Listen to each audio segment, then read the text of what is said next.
Okay, so now I'll be talking about my question 3a. So first of all, what I do is I actually want to load the data from tweets into Hive. But first of all, I need to create a table. So what I do is I actually use a Hive connection where I first drop the table if it exists, but if it doesn't, and then it will create a table. So this table, right, is actually based on the data that was given to us. So all this is actually on string, while the location, right, I actually locate it /table/tweets. So right now I'm just gonna run it so that it will create a table into Hive. So once it's complete, I will then have to load the tweets into Hive. So what I do is I actually use a T-map because the first 6 columns, right, are actually columns which is the tweet day, month, date, timestamp, time zone, year, and username.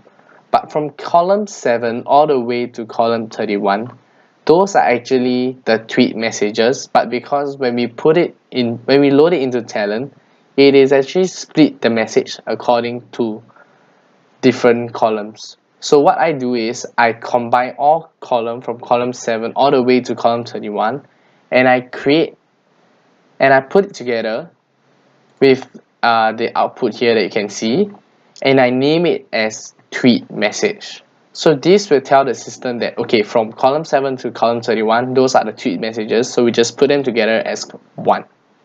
So with that, I actually combine it using tmap, and I connect it with the HDFS output while using 2.24, and the file name is /table/tweet/tweets. So with that, I actually run.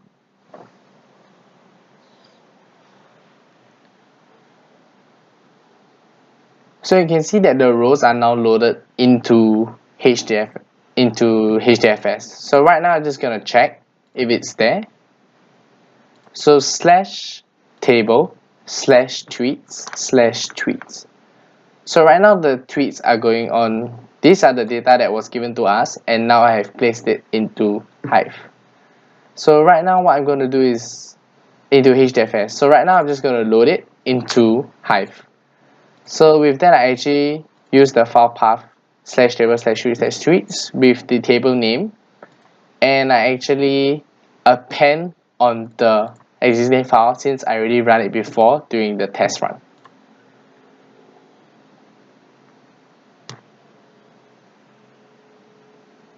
So right now you can see that it has been connected and disconnected. So what I'll do is I'm just gonna check in Hive where the tables are and the tweets. So this Unicode decode error, right, it's very common now because the data that I have loaded into Hive, it is too much for Hive to handle. But the query will still be working, and I'm gonna show it to you now. So just gonna go back to the Talent. Okay, so after connecting, right, I've actually created a query. So this query, I'm trying to select the day, month, date, year, and username, where the year is actually in 2013, while the username is being ordered by descending. So it starts from Z onwards. But because this is Twitter, they actually have bracket for each username. So hence I use an username like bracket percentage and order by username descending limit 10. So as you can see now, I'm gonna run the query into Talent, but this will take much more time as compared when I run it in the query editor in Hive. But both of it still works fine. While waiting for the query to work in Talent, I'm just gonna show it to you in Hive query. So as you can see here, right, this is exactly the same query that I've put into Talent, and now I'm just gonna execute it and see whether if it works.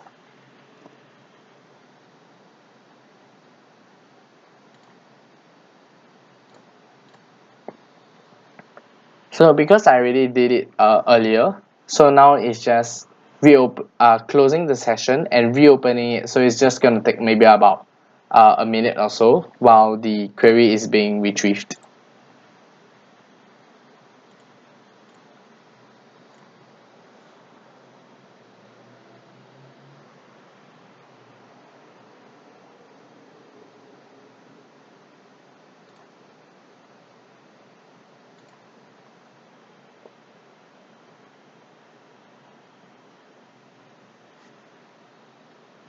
So it's just waiting for the query to reboot. So it's just going to take a little bit more time.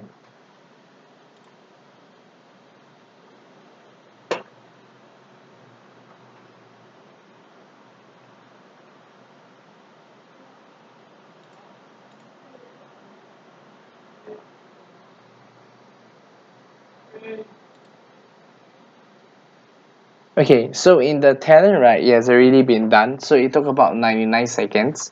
As you can see that I limit it up to 10 because there are a lot of data that starts off with bracket and the descending order. So I only limit up to 10 to just to show you that it can work in talent and it will work in as you can see, the result is there. It also works in query editor in Hive. So even though it is what I'm trying to show you is just that the username has been ordered by the alphabetical Z, and if I do not limit it, it can go on and on to it will just go on and on and on with like many pages. So I'm just gonna show it to you to see that it works as well even without the limit.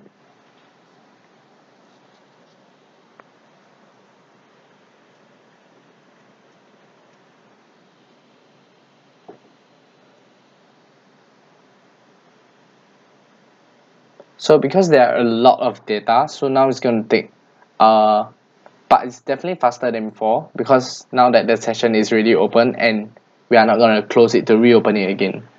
So this is just going to take some time. Okay, with that the result is already in. So you can see that there are actually a lot of username and the page goes on and on and on and on. So I just want to show it to you that even without limiting, my query still works well by ordering by the username that is descending. So with that, right, I actually end my question 3A. Thank you.